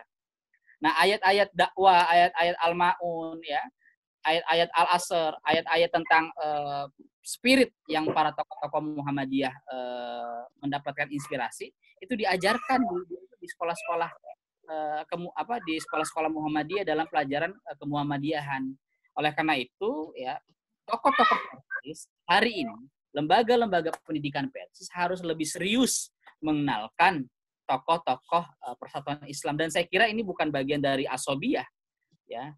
Semakin orang mengenal Natsir semakin secara syamil, secara komprehensif. Semakin orang mengenal Ahasan dengan baik, dengan luas. Semakin orang mengenal Ustadz Abdurrahman, semakin orang mengenal Isa Ansori semakin dengan baik, maka dia melihat Persis bukan dengan kacamata kuda. Ya, melihat Ahasan bukan hanya dimiliki oleh tokoh Persis. Oleh karena itu, kalau kita mengenal dan meyakini Natsir ini hanya dimiliki oleh tokoh Persis, maka kita akan mengecilkan Natsir sendiri. Begitupun sebaliknya. Ya, maka ya jangan sampai anak-anak Persis, ya orang-orang Persis kurung batok, nggak kenal dengan sejarah hazanah para tokoh-tokoh Persis. Dan ini saya kira pelajaran mengenalkan tokoh-tokoh Persis di lembaga pendidikan Persis sebagai salah satu upaya untuk merawat gerakan persatuan Islam yang dibangun oleh para founding father persatuan Islam. Sekian, terima kasih. Baik, terima kasih atas jawabannya. Sekarang kita lanjut. Kang Fahri, ada tambahan tentang pertanyaan ini? Cukup. Sekarang ini bertanya tentang secara pribadi ingin menelusuri jejak-jejak sejarah selain dari buku dan wawancara. Kira-kira dari mana sumbernya? Apakah ada sumber lainnya? Silakan Ustadz Hadi, apakah ada sumber lain? Ya, saya kira salah satu yang harus kita lakukan, belajar Natsir juga harus pakai dengan sanad, ya. Jadi dengan cara apa? Dengan berguru kepada orang-orang yang telah berguru dan belajar kepada Pak Natsir. Ya. Maka orang juga itu saya kira. Jadi selain kita baca buku, karena generasi kita adalah generasi yang hari ini tidak mengalami secara langsung dengan Natsir. Ya, maka salah satu cara kita mengenal Pak Natsir, ya, selain membaca adalah belajar sanad perjuangan. Sanad perjuangan itu adalah kita bertemu, mulazamah, ya, silaturahmi, bertatap langsung dengan para tokoh-tokoh yang pernah dididik langsung secara intens oleh Pak Natsir. Ya, baik belajar ilmu politiknya, belajar dakwahnya, belajar bahas tentang negaranya, belajar hal yang semua mereka dekat dengan Pak Natsir secara intens. Dan saya kira salah satunya cara yang paling mudah adalah kita semua harus banyak silaturahmi, ya. Misalkan ke lembaga-lembaga pendidikan atau lembaga gerakan dakwah yang pernah dibangun oleh Pak Natsir. Ya, salah satunya adalah ya Dewan Dakwah Islamiyah Indonesia, atau Pak Natsir pernah ikut terlibat dalam persatuan Islam. Nah, ini sedih saya gitu. Banyak sebagian orang Persis ketika ada orang Persis aktif di Dewan Dakwah dipandang sebelah mata. Ya, oh ini Persisnya nggak kafah gitu karena dia orang Dewan Dakwah. Jadi kalau orang melihat mau belajar Natsir, ya termasuk orang kan gini, yang aktif di Dewan Dakwah itu bukan hanya Natsir aja loh. Tokoh-tokoh Persis seperti Isa Ansori, Pak Isa Ansori pernah menjadi majelis penasehat Dewan Dakwah Islamiyah Jawa Barat. Siapa lagi? Pak Rusyad Nurdin, Ustadz Latif Muhtar, Allah yarham, ya, Endang Saifuddin Al Ansori juga, jadi gitu. Jadi ya sampai saat ini saya kira generasi muda Persis ya harus silaturahmi ke tokoh-tokoh Dewan Dakwah di berbagai daerah. Ya, kalau di Bandung di situ ada Ustadz Daud Gunawan, ya, ada Kiai Haji Atian Ali Dai, ya, ada Ustadz Aceng, ya, Zakaria dan sebagainya, yang mereka pernah merasakan langsung didikan kaderisasi Pak Natsir. Jadi itu, Kang. Baik, Dari Kang Fahri ada tambahan, Kang? Silakan berkaitan dengan sumber mau kemana katanya carinya. Halo, Kang Fahri, masih ada? Kalau secara sumber, kebetulan saya belajar ilmu sejarah, ya memang selain buku dan wawancara itu sulit, gitu. Jadi selain buku dan wawancara agak sulit didapatkan karena memang masa itu sudah terlampau jauh gitu. Bahkan wafatnya Pak Nasir saja sudah 27 tahun yang lalu gitu. Jadi sementara ini ya dokumen terbaik yaitu gitu. Jadi kalau masih ada saksi hidup, kejar gitu wawancara. Di samping buku-buku tadi sudah foto-foto, nah itu bisa mendukung gitu, mendukung proses kita terhadap Pak Nasir. Ya. Jadi secara keilmuan memang dua jalan itu yang paling kuat untuk kita tempuh saat ini. Karena untuk langsung berinteraksi banyak saksi hidup yang sudah wafat. Sebagian memang masih ada, nah itu masih bisa kita kejar untuk wawancara gitu. Selain itu saya kira secara keilmuan sulit untuk dikejar karena interaksi tadi yang paling pokok yaitu. Baik, terima kasih ke Kang Fahri. Mungkin ini terakhir ya. Berhubung masih banyak pertanyaan, ini luar biasa, Masya Allah menarik. Namun waktunya sangat terbatas, mungkin nanti bisa diusulkan ya. Teman-teman ke panitia mungkin waktunya bisa diperpanjang. Ini banyak. Saya pilih, nanti yang belum terjawab sama Kang Fahri sudah dicatat ya, nanti bisa dijawab di grup. Ini nanti ada pertanyaan yang hampir sama tentang konsep demokrasi, nanti bisa dijawab di grup. Kemudian tentang kurikulum, nanti juga tadi sudah disinggung. Paling ini terakhir, ini dari Nida Sophia ya. Assalamualaikum warahmatullahi wabarakatuh. Saya mau tanya dari sini kita bisa melihat jejak sejarah Ustadz M. Nasir dan Ustadz Hasan di Kota Bandung. Pertanyaan saya ada dua katanya. Kalau kita ingin mengikuti jejak beliau dalam dakwah dan keilmuan, maka apa yang bisa kita lakukan di masa sekarang? Karena kalau mau menjadi hebat, sepertinya kita mesti menemukan guru yang intens dapat membimbing. Hal tersebut kiranya yang tidak dapat diperoleh dalam metode pendidikan formal. Maka saran dari Ustadz, langkah yang bisa saya lakukan belajar ke siapa atau ikut kelompok apa? Itu yang pertama ya. Yang kedua, kenapa penyebaran Persis tidak merata Ustadz? Maksudnya besar di Bandung, Garut, Tasik, tapi Jateng dan Jatim enggak kurang besar. Tapi penyebarannya loncat di Bangil dan Sepekan. Baik, ini terima kasih dari Nida ya. Beliau kalau tidak salah Ketua Ikatan Pelajar Persis ya, dulu Putri. Ya, silakan ke Ustadz Nur Hadi. Ya. Tadi ya yang pertama apa saya lupa, saking pertanyaannya banyak ya. Iya. Ini yang pertama saran dari Ustadz, langkah yang bisa saya lakukan, belajar ke siapa atau ikut kelompok apa untuk mengamalkan para pendahulu-pendahulu yang hebat. Ya saya kira pesan yang cukup ampuh perlu kita telusuri dari pernyataannya Profesor Dr. Syekh Mahmud Yunus. Kata Mahmud Yunus, belajar itu harus 4 hal. Yang pertama adanya madah, adanya materi. Ya, lalu yang kedua adanya otorikoh, cara penyampaian materi, metode. Lalu yang ketiga adanya mudaris, guru. Dan yang keempat adalah ruhul mudaris. Ya, spiritual, rohiyah guru. Jadi 4 ini harus Anda cari ya di berbagai manapun komunitasnya, kepada siapapun, keempat inilah yang harus Anda dapatkan. Ya, jadi adanya thorikah, adanya madah, materi, cara penyampaiannya, thorikah, lalu mudaris, dan yang keempat adalah ruhul mudaris. Ya. Dan kenapa Persis nggak berkembang di luar Jawa Barat? Ya, saya kira tantangannya dan jawabannya adalah yang harus menjawabnya. Ya. Jadi jangan sampai kemudian Persis itu menjadi Persatuan Islam Sunda.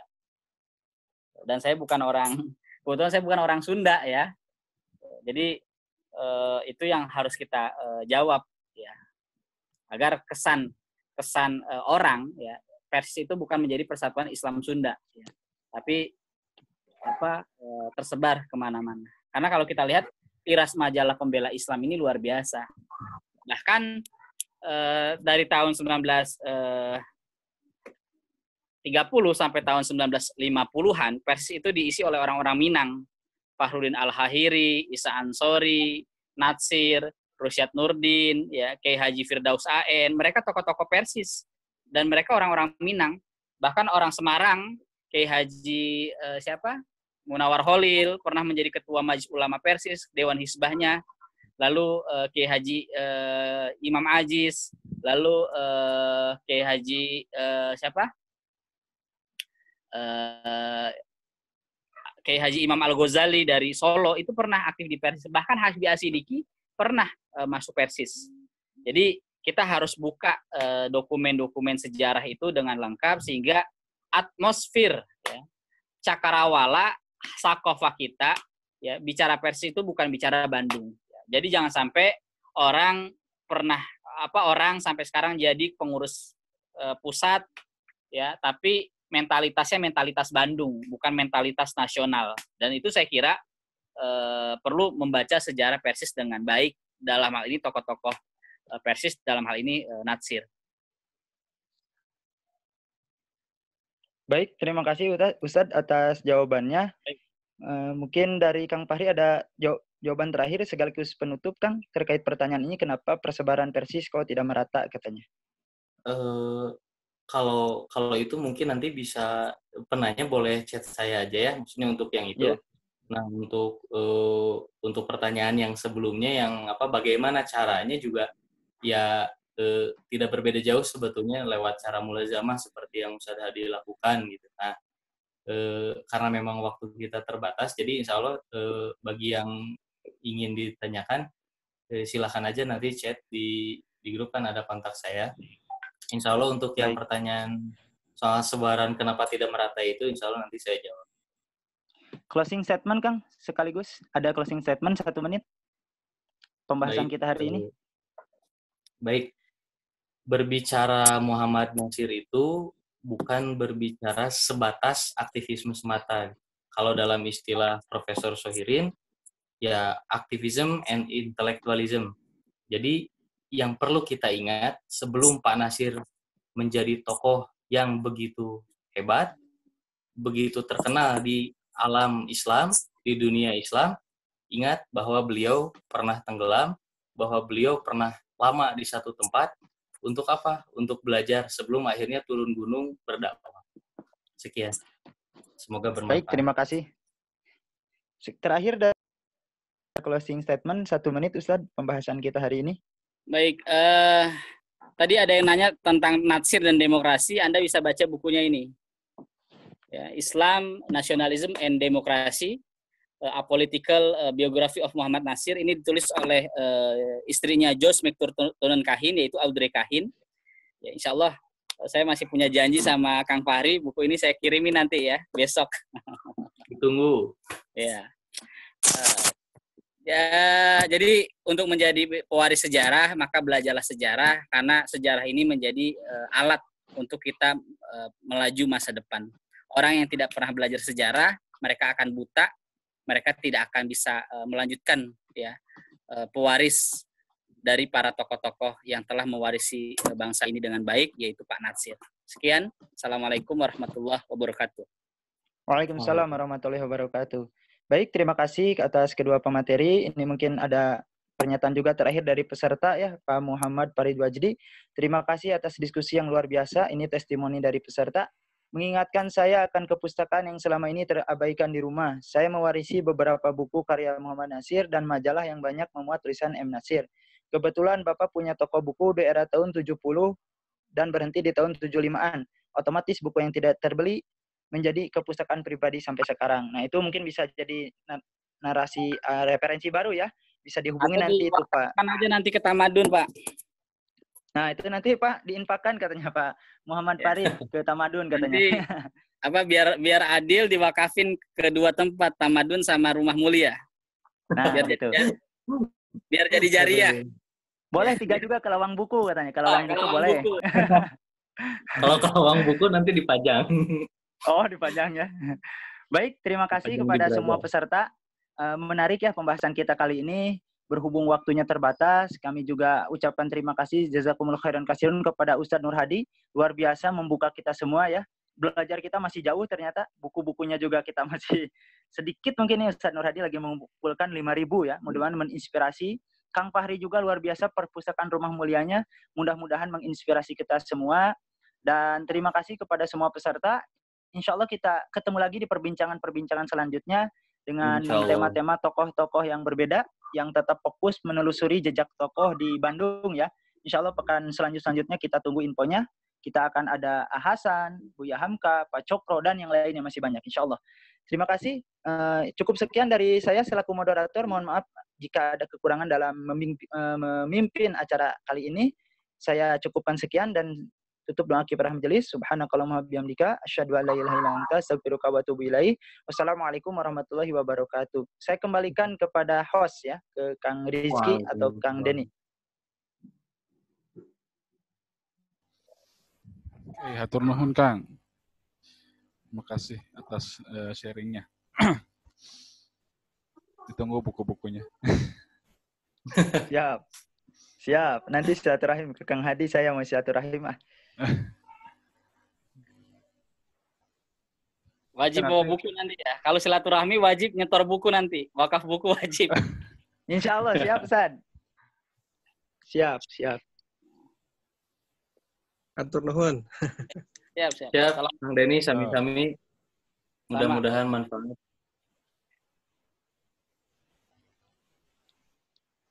Diantos Kang Denny kajian-kajian salajengna. Ya, siap.